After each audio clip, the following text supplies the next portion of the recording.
So Nikko, you tattooed Vanessa Bryant after she lost Kobe and Gianna. How would you describe what that experience was like?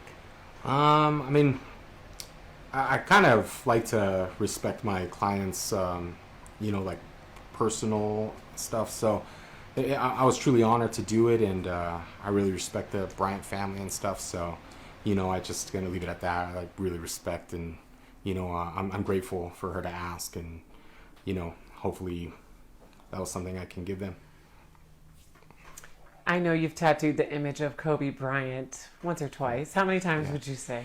I've tattooed Kobe Bryant, I don't even know, maybe 10 times now. I think that I've had many of his fans reach out to me to get tattooed of his portrait. Yeah, and then you've got young Kobe, you got championship Kobe. Do you have a favorite tattoo that you've done? I mean, actually, one of my friends that I've been tattooing a lot, we tucked a Kobe black and gray behind his arm. And I really enjoyed doing that because he had this small little space left to finish his sleeve. And it just fit perfectly. And that's probably one of my favorites that I've done. I think the energy between me and the client, I've known him a long time, so it went really organic. But I love them all. I'm doing a full sleeve of Kobe right now. I'm one of his favorite fans. We've done about 2-3 sessions on it, but the whole arm is different eras of Kobe, So if I have a favorite Kobe, I mean, my personal favorite was after he retired because of the things he achieved after that were so mind-blowing. Like, the awards he won and the things he was doing. Like, I've been a fan of Kobe since, high school, just because, like, I'm not the biggest sports person, just because when I was really young, I loved sports. And then I got so busy. Sports takes a lot of time to, like, energy to pay attention to. But when I was in high school, I mean, Kobe's the man. He went straight to the NBA, and,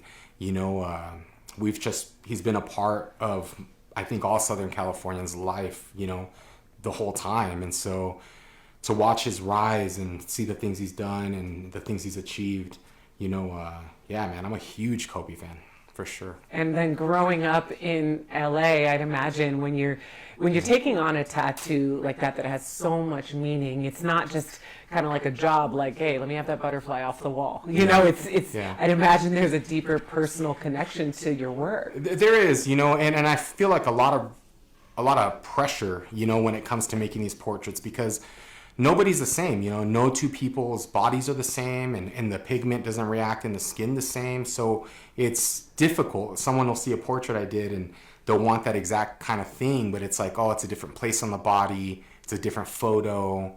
I mean, they might move a little bit more than the last client. So there's like a lot of elements that come into play. So the pressure definitely is on when making these portraits. And there's so many great tattooers now too. The pressure is definitely on. I feel like I'm under a microscope all the time, People just want to, instead of enjoying it, sometimes they're like, oh, that looks a little off or something, So, yeah. Hey, when I look, I see nothing off when I look at your work.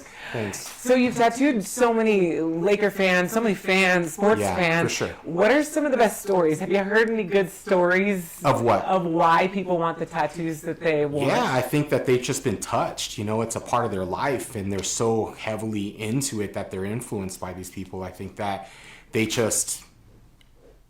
connected. And so they get these portraits because they absolutely love sports, and they absolutely love the characters, and the team and the team members, and they're just in love, And so I think that it's really cool. Like, I feel really honored to be able to do these portraits on people because I know that they really do their research.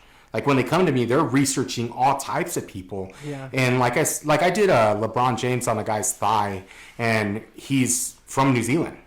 And so he has all kinds of Kobe's on him, and he has this LeBron. And so it's really crazy because he's a hardcore basketball fan, and he comes all the way to the States and gets tattooed, and that's his thing, and he's into it. Comes and watches the games, goes to Staples Center, and then gets tattooed, and that's his whole thing, I think it's really cool. It is. How many times have you tattooed the image of LeBron, would you say? I think I've done it twice. Okay. And so it's just... but it's different at different players. Like, I also tattooed like Carlos Boozer and stuff, and done like portraits on him. A lot of athletes reach out and stuff and want to get tattooed. Yeah. So when I heard about you, Nikko, I literally heard that you're the best portrait tattoo artist out there. that's big shoes to fill, but thank you so much. That's what I heard. You don't have to say it, I'll say it. But really, you have a gift. Thank honestly, when I look at your work, I get goosebumps. Thanks. It's something very special. When did you start? I mean, when I started tattooing was 2002, but I've been drawing my whole life, and I'm not formally taught really. I think that tattooing took me from, just being this kid that just liked to draw to really finding passion in art, because I had an opportunity to travel the world. And so if I would travel somewhere like New York, I would travel to New York and I would go to a museum like the Met, or if I went to Europe, I would go to when I went to Amsterdam, I went to the Rijksmuseum, which is one of my favorite museums. But I was able to look at these master painters and really feel the energy. I think that's the thing, right? If you look at something that's really beautifully done and there's a lot of heart and love into it, you feel that. And so I think I just was inspired. It brought me back to art and the essence of it. So I try to bring whatever I learned there back into tattooing, and I like realism, so portraits are a natural thing, Yeah, and I mean, I think people have caught word. You have quite a list of celebrity clientele. Yeah, I've tattooed a lot of celebrities for sure. Can you tell me a few? I've tattooed. I tattooed Kat Von D years ago. I tattooed, Diddy, Sean Combs. He's awesome. The Rock, Dwayne Johnson, Drake. I know I'm forgetting people. My buddy Wale, like I said, Carlos Boozer. I've tattooed all kinds of people that I'm sure I'm forgetting, but Jenna Jameson.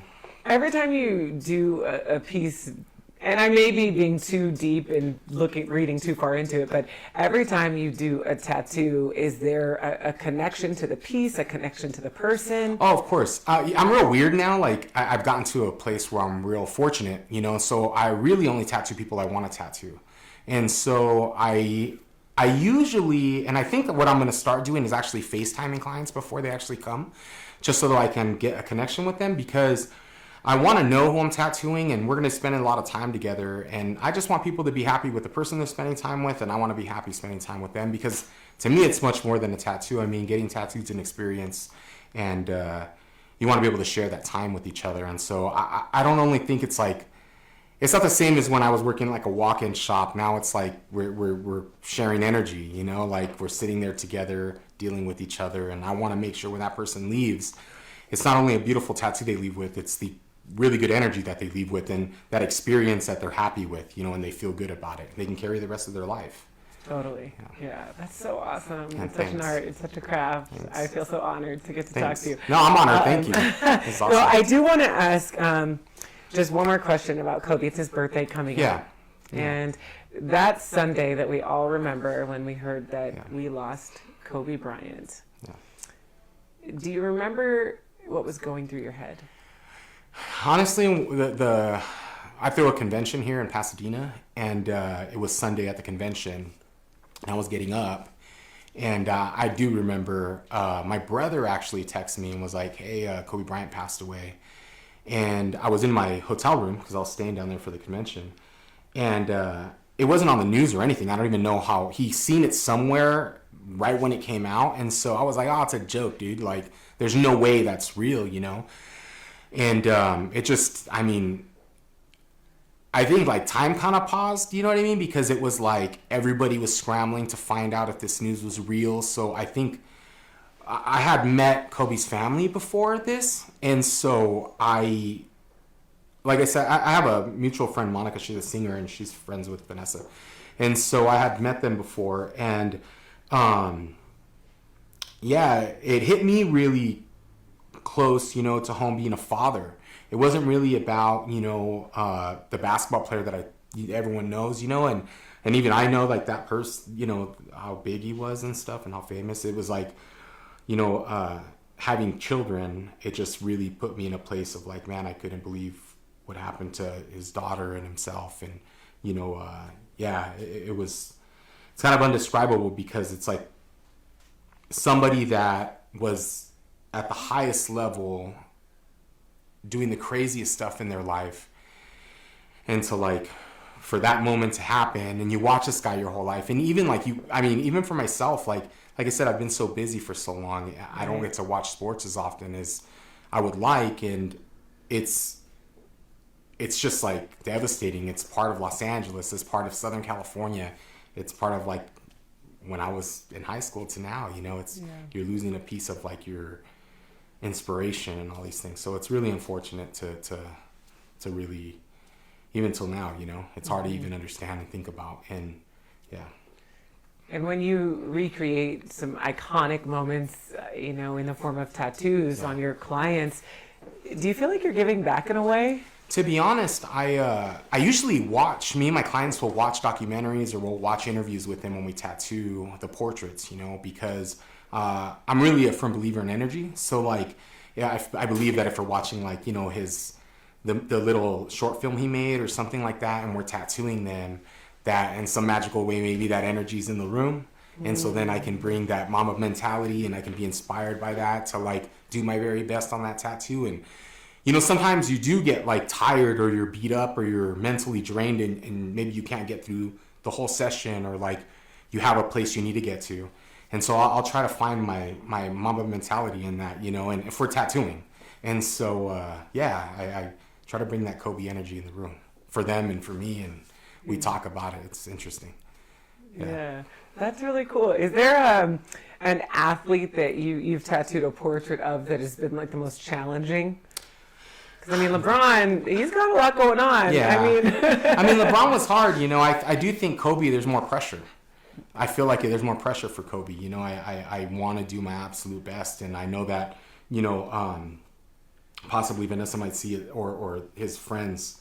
And so I want to make sure that I'm absolutely doing my very best, you know, and that's a lot of pressure to put on yourself.